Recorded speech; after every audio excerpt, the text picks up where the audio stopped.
रामायण में हमने श्री राम जी के माता पिता, उनके तीनों भाइयों और उनकी पत्नियों के बारे में सुना है, लेकिन बहुत कम लोग जानते होंगे कि भगवान राम की बहन भी थी।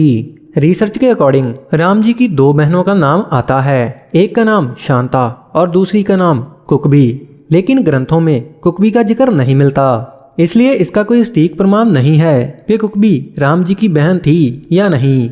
और शांता का जिक्र वाल्मीकि रामायण में नहीं मिलता, लेकिन दक्षिण के पुराणों में शांता के बारे में वर्णन किया हुआ है। बहन शांता से जुड़ी एक कहानी जो मैं आपको बताने वाला हूँ। शांता उम्र में इन चारों भाइयों से बड़ी थी। अनुमान लगा सकते हैं कि वो इतनी बड़ी थी कि शांता की शादी भी हो चुकी थी, लेकिन अभी तक इन भाइयों में किसी का भी जन्म नहीं हुआ था। शांता बहुत ही सुंदर, सुशील और होनहार थी। उन्हें युद्ध कला, विज्ञान, साहित्य और पाक कला का संपूर्ण ज्ञान था। शांता हर क्षेत्र में निपुण थी और बहन शांता रानी कौशल्या की पुत्री थी।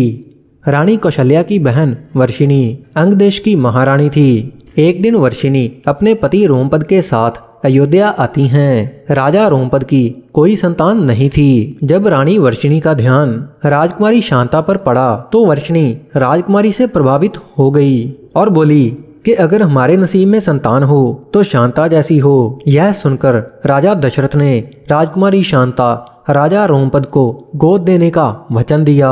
फिर राजकुमारी शांता रोमपद की पुत्री और अंगदेश की राजकुमारी बन गई।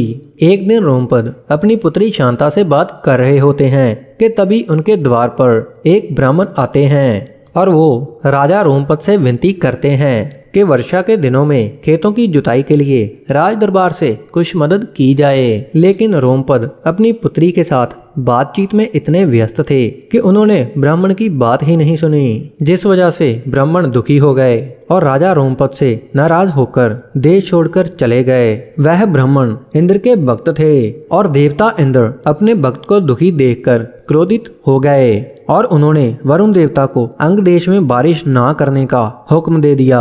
बारिश ना होने की वजह से फसलें मुरझाने लगी, अंग देश में सूखा पड़ने लगा, चारों ओर हाहाकार मच गया। इस समस्या का हल निकालने के लिए राजा रोमपद ऋषि श्रृंग के पास गए और उन्हें समस्या बताते हुए इसका उपाय पूछा। तो ऋषि श्रृंग ने कहा कि इंद्रदेव को खुश करने के लिए यज्ञ करें। ऋषि श्रृंग की बात मानकर राजा रोमपद उनसे यज्ञ करवाते हैं। यज्ञ संपन्न होने के बाद इंद्रदेव खुश हो जाते हैं और अंगदेश में वर्षा करते हैं, जिससे अंगदेश में सूखे की समस्या खत्म हो जाती है। राजा रोमपद ऋषि श्रृंग से खुश होकर अपनी पुत्री शांता का विवाह ऋषि श्रृंग से कर देते हैं। गाइस, बाद में देवी शांता के पति ऋषि श्रृंग राजा दशरथ के लिए पुत्र कामेष्ट यज्ञ करते हैं, जिसके बाद राजा दशरथ के 4 पुत्र जन्म लेते हैं। वो कहानी आपको नेक्स्ट वीडियो में मिल जाएगी, उसका लिंक डिस्क्रिप्शन में मिल जाएगा। इस वीडियो में इतना ही, मिलते हैं नेक्स्ट वीडियो में। Thanks for watching.